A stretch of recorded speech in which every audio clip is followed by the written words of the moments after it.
এখন আমি এই টক দইগুলা ঢেলে নিব। আর এই যে মশলা যেগুলো আমি আদা বাটা আদা মতো এই যে এরকম একটু দানা দানা আছে ব্লেন্ড করে নিয়েছি, এগুলা নিব আমি। পেঁয়াজ এখন ডোনাট কাবাবের উপরে বাটা রসুন আর একটু ধনিয়া পাতার গুঁড়া একটু গরম করে নিয়েছি, উপরে ছিটিয়ে দিলাম। দেখো আমার বেলা হয়ে গিয়েছে। অনেকে এই বাটার পেপারটা লাগিয়ে রাখে, না লাগিয়ে এইভাবে করে আমি র্যাপ করে গোল করে র্যাপ করে নিব।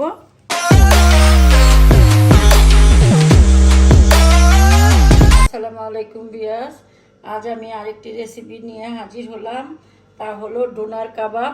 আজ আমি তোমাদের ডোনার কাবাব বানিয়ে দেখাবো।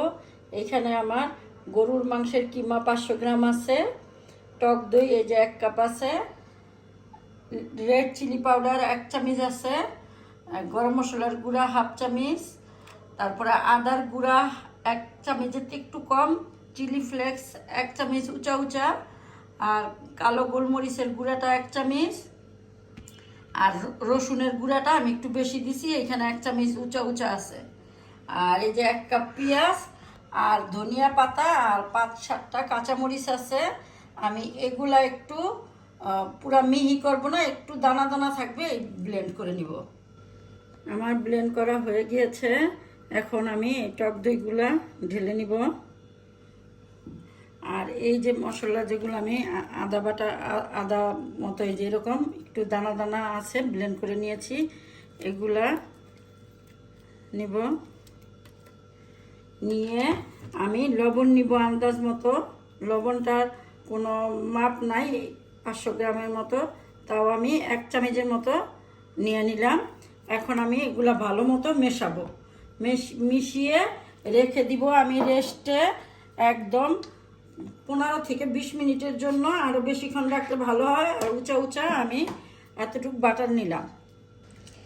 আমি 30 মিনিট কিমাগুলো রেস্টে রেখেছি, তোমরা চাইলে আরও বেশি রাখতে পারো।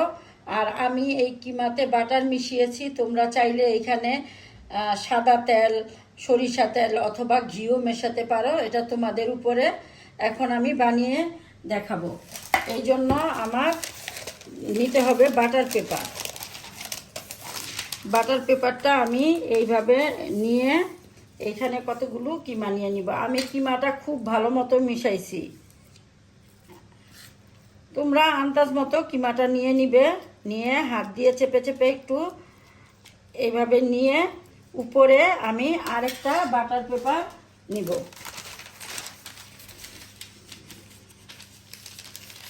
নিয়ে এখন বেলুন দিয়ে আমি আস্তে আস্তে রুটির মতো বেলবো, একদম পাতলা হওয়ার পর্যন্ত। দেখো আমার বেলা হয়ে গিয়েছে। অনেকে এই বাটার পেপারটা লাগিয়ে রাখে, না লাগিয়ে এইভাবে করে আমি র্যাপ করে গোল করে র্যাপ করে নিব। তো এইভাবে করে আমি এই আমার মাংসের কিমায় যতগুলো হয় আমি বানিয়ে নিব। পেঁয়াজ আমি আরেকটা কাবাব বানাবো, ঠিক এই যে এইভাবে আমি এই যে গরুর বা খাসির এই যে এরকম পাতলা যে চবড়িটা থাকে ওইটা নিয়ে নিয়েছি। এইটা আমি ভালো মতো ধুয়ে একটু হালকা লবণ দিয়ে রেখেছিলাম। এখন আমি এই 500 গ্রাম কাবাবের থেকে আমার এই এতটুক কাবাব ছিল, এই কাবাবটা আমি সমান করে দিয়ে নিব।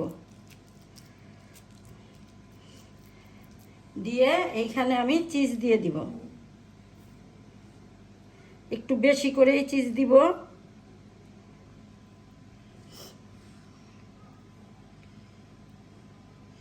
হ্যাঁ, এখন আমি এইভাবে দেখো এই যে এইভাবে ফোল্ড করে নিব। নিয়ে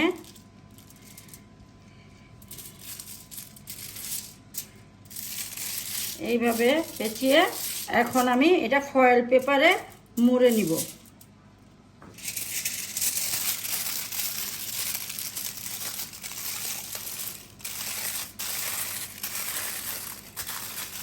মুড়ে আমি এই সাইডটা এরকম, এই যে এই সাইডটা এরকম পেঁচিয়ে নিব।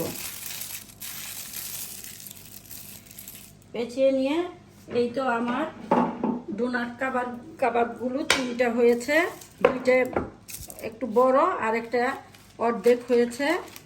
আর আমি এই যে এই কাবাবটা আমি ওভেনে দিয়ে দিব। ওভেনে আমি আগেই 10 মিনিটের জন্য প্রিহিটে রেখেছি। এখন আমি এটা ওভেনে নিয়ে যাব।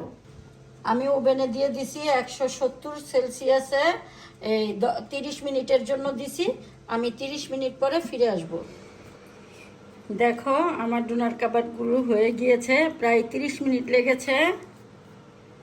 আমি সবগুলো দেখো কি সুন্দর, আমি সবগুলো খুলে দেখো, এই যে দেখো কি সুন্দর হয়েছে।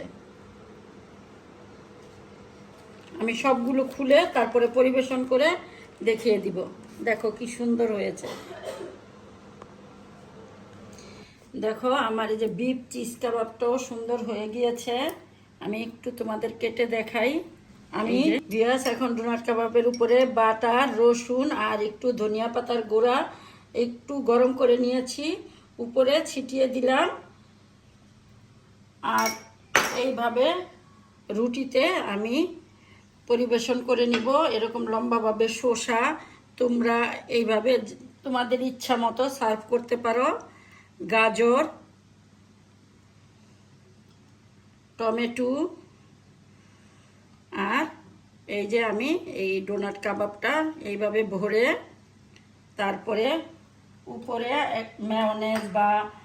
মেয়োনেজ বা টক দই যেইভাবে দিয়ে তোমরা সার্ভ করতে পারো ইচ্ছা মতো।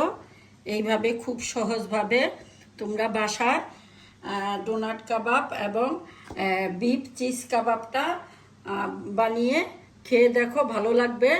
ভালো লাগলে আমাকে লাইকস, কমেন্টস এবং সাবস্ক্রাইব করে আমার পাশে থেকো। আল্লাহ হাফেজ।